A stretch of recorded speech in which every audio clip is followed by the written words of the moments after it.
That's the only politics I've ever been involved with, because I don't think actors should be involved in politics.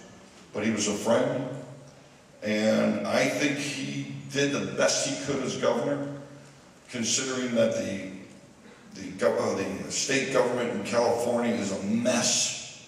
The politics that are happening all over the world, actually, between the two parties, they just fight so much, they stop everything else that's good for people. And I'm very frustrated with our state government, and Arnold found it very frustrating, and he battled them, and he battled them, and if anybody could do it, it would be Arnold. And he made some progress there, but I think it's hopeless if he couldn't do it. It's terrible what goes on between the politicians. They are thieves too, by the way, but they just steal money. I would like to ask you about your memories of in Italy of Forgetting Palermo with Francesco. Well, Francesco Rosi. How you were involved in this movie and how? Oh, now we come to Italy. I loved it. I loved working in Italy. I came here in 1986 to do promotion for About Last Night with Mr. Paolo Ferrari, who was the head of the Warner Brothers, or I think at that time Columbia Pictures, and he was the best host. He introduced me to all of Rome and Florence and Venice, and he was the one that stole my heart and showed me what Romans are like, what Rome is like, and I've had that feeling in my heart ever since for Rome. But then when I moved on, I shot a film with the Ceccagonis called Palermo with the fantastic Italian director Francesco Rosi. And he was an educator. I used to call him the professor. He taught me, again, about Rome, Visconti, the politics of Italy, the politics of especially Sicily, because it took place in Sicily. And he was, we'd have lunch every day on the movie set. He was just so welcoming, and it was such a brilliant experience to have with him. And then I shot another movie called Once Upon a Crime. I don't know what the translation is, but it was a remake of a great Italian comedy. With the crime and with the Dino De Laurentiis was the producer. Dino! I love Dino De Laurentiis. One of the great film producers of all time. When he received that Special Academy Award, I was in tears watching him accept that award.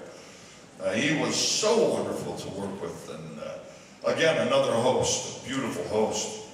I was fortunate during a time in Palermo. I had my birthday while I was here shooting in Rome, and for my birthday they took me to Cinecittà. I met Mr. Fellini.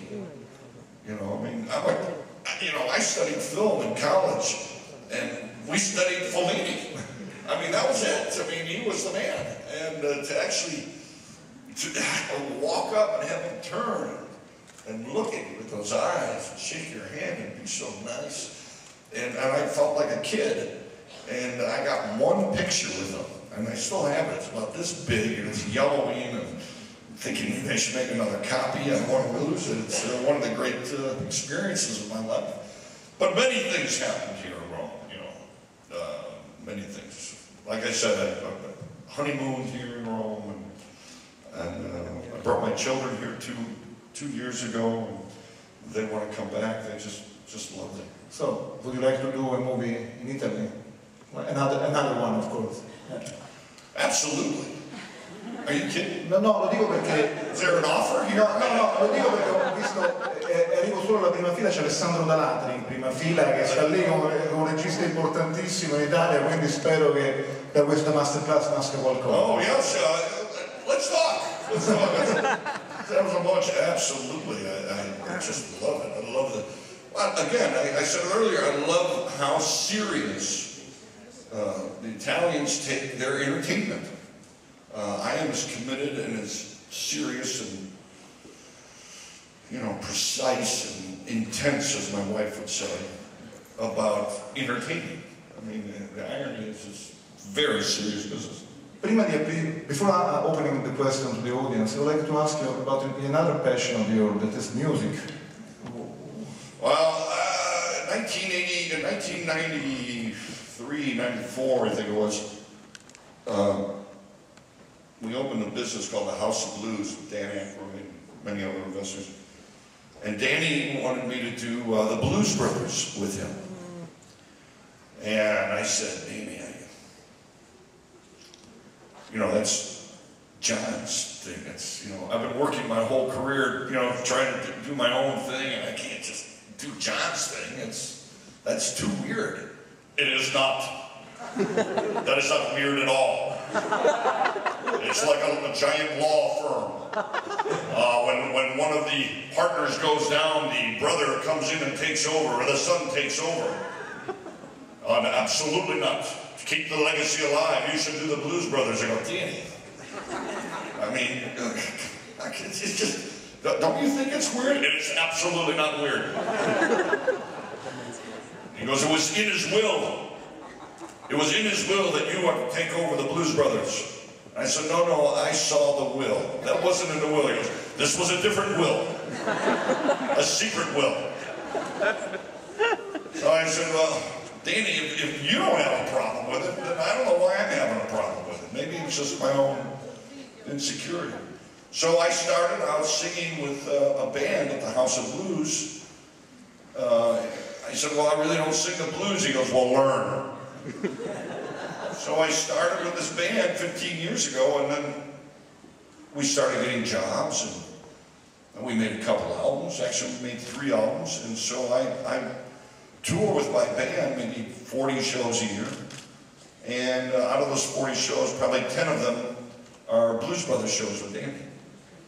And what music is in your life, in your... Blues. It's all about the blues.